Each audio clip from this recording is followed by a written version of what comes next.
All right, we're joined here by Timbers interim head coach Jack Cassidy. We'll open it up to questions. Who wants to start us off? Adam. Could you just provide a quick injury update on Kevin Kelsey, who we saw go off? It looked like a knee injury. Is he okay, and what's his status for tomorrow? Unavailable for tomorrow. Yeah, so he won't be playing. Okay. So any timeline on it or no? Assess it. I'll know more next week. Yeah, Ned just told us about Felipe Mora playing his final game tomorrow. If you can speak on just his impact at the club and what a moment that will be for him and then the club tomorrow. Yeah. To start with, if I just start with the period that I've been here, Felipe's been outstanding. He's a brilliant leader. He leads by example, more of a silent leader. But all I can compliment him on in this period is just how professional he is. And that's not even me beginning to speak about his qualities as a player. But what he's given me, along with some of the other senior players in this interim period, is real big support. He's found himself not starting the first 2 games. The way he trains in the week is absolutely exceptional. And I told him that this morning because he deserves a really good send-off for the supporters. He's scored big goals in big moments for this football club. He's still got immense quality, and without doubt he'll be sorely missed. So I'm pleased that he'll be able to get a really good send-off, and hopefully we can make it an even better send-off by getting a result because he deserves it. Jeremy? Speaking of getting a result, RSL, one of the teams that handed Portland a pretty bad loss earlier this year. What did you see from them, particularly in their last game against LAFC, given that the previous game they played was 2 months ago? Yeah, they're a good side. They've got really good rotation with the positions that they take up, really aggressive in how they press the football.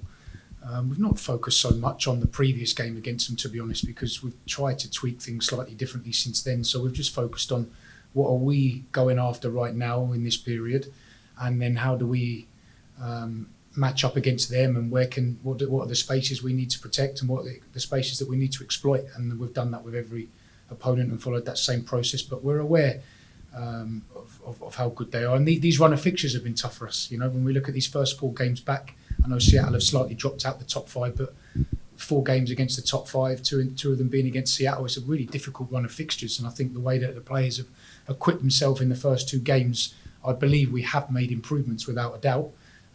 But we only had 1 pre-season friendly together. It was a bit of a strange pre-season. So sometimes you have to look at it more. What's the distance we travel from the day we started to where we are now? Have we moved the team on? I believe we have, and that's down to the effort and the endeavour of the players. Yeah, with the news of Kelsey just shared, and I know you don't want to give away your lineups or tactics, but is it safe to say that Felipe is going to start in his final game tomorrow? That would be a very good guess. Well, you were just speaking about the ways the team has come from where you started when they were working with them to up to now. One of the areas that's seen a lot of significant improvement has been counterattacking and just wanting to go direct after winning the ball in the midfield. Just what do you attribute that newfound success to? In fairness, the team, I think, has always had that strength of counterattacking. I think naturally when you have the pace that we do, you have the wide plays that we do, it was just we were trying to find the foundation and stability to make sure we have more moments like that to counterattack. So our starting point, as I said before, was just around us working out what are the key things that we need to go after in such a short amount of time, because it's so different getting a team in this period compared to, say, at the start of the season where you maybe get 6-7 weeks, you've got 2 trips away, you've got 5-6 games. We really didn't have that. And we are asking the players to do slightly different things. So you're not really starting from that blank canvas as such, because you're also trying to maybe undo different behaviours that were asked of before. So I would say that when I took the role for this period of time, the aim was, and we spoke about this with the playing group, was how do we try and improve the situation and just push the needle a little bit more, so that when the new coach comes in, who we now know is Marty, we can just create a better version of the team for him to take over and really sort of run away with. So that is all we've gone after and kept our focus on, is how do we pass over the team in the best shape possible for him to then go and put his mark on it like he will.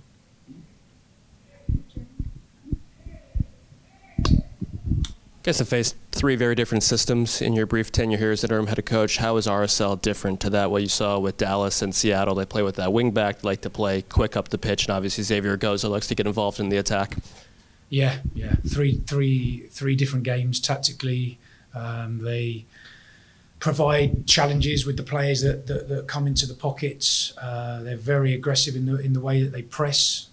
So the game will look slightly different, I'm sure, to the Dallas game. But that's how football is. Different teams present different challenges, and it's about us making sure that we're not making wholesale changes to what we do. It's about how do we tweak and adapt what we're already trying to get better at. And that's been the key thing that we've gone after this whole time, actually. It's been about how do we keep becoming a better version of ourselves? Because if we're changing too much week to week, you don't end up becoming better at anything.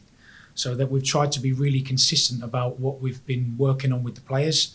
Then, of course, you have to make little tweaks and adaptations based on your opponent, but you must become better at what you want the team to be good at. Otherwise, you've got nothing to review and reflect every week. I guess you mentioned the tweaks and adaptations, especially from last game. What do you think you need to do better against Real Salt that you didn't do against in the last game? We spoke about in the week around, I want us to play, this is more general, not necessarily game specific, but for me, we turned down too many opportunities to play forward the other night in comparison to the Seattle game. I know sometimes that's difficult when you play against a team that plays slightly lower than, say, Seattle did, obviously being away and then being at home. But we want to be a team that's playing forward, trying to serve the ball to our wide players, because that's where we feel that we're strongest. And we turned down a few opportunities where we could have done that before Dallas dropped as low. So that was a lot of the conversations, not so much training pitch work, but video work this week has been on us just speaking over those things. And again, it's just us reviewing what we're trying to be best at. And really, that doesn't really change who we play. That is what we want to do and what we wanted to try and become good at in this time. So it's just about us reminding the players that when they do that, we can be really effective. So don't come away from what makes us good.